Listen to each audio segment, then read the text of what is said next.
80 hectares au nord de l'Ardèche, dont la moitié se visite en voiture et l'autre à pied, à la découverte d'un millier d'animaux parfois très grands et parfois des nouveau-nés.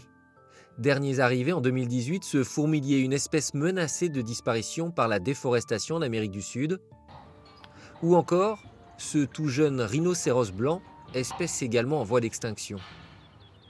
On a Malabar qui est né le 7 mai dernier, qui est le fils de Douma, qui est juste ici.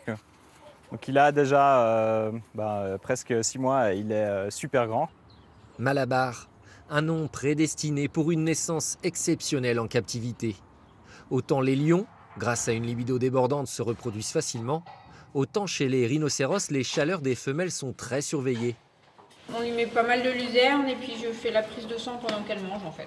Une période de fécondité très courte, à peine 24 heures, et des partenaires qui se choisissent mutuellement. Ici, Cara semble insensible au charme de Samson.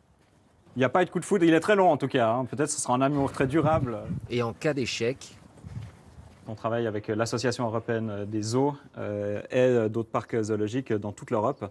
Et on peut faire des échanges en fait. Ce qui ne se passe pas ici, justement, peut se passer ailleurs. Hein, parce qu'il y a aussi une attirance. C'est clair qu'il y a aussi des animaux qui vont être plus compatibles avec d'autres animaux.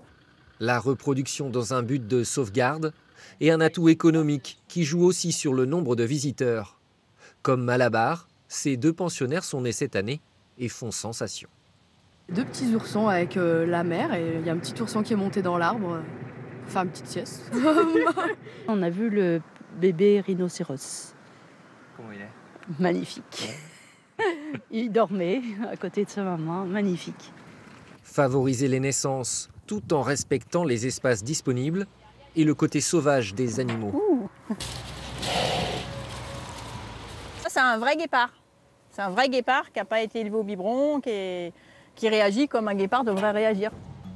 Les guépards, autre espèce fascinante et délicate quand il s'agit de reproduction.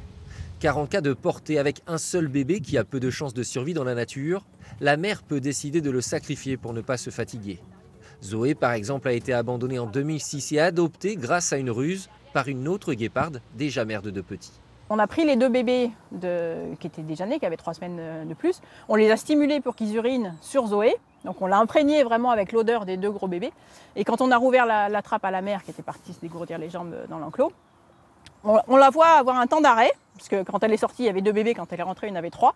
Mais comme elle a reconnu tout de suite l'odeur de ces bébés, elle a léché Zoé et ça y est, c'était fait, elle l'avait adoptée. Une première à l'époque dans les zoos européens, depuis encouragée, comme les échanges entre parcs. Bientôt, un de ces bongos mâles, sorte d'antilope, partira ainsi à destination d'Anvers, en Belgique.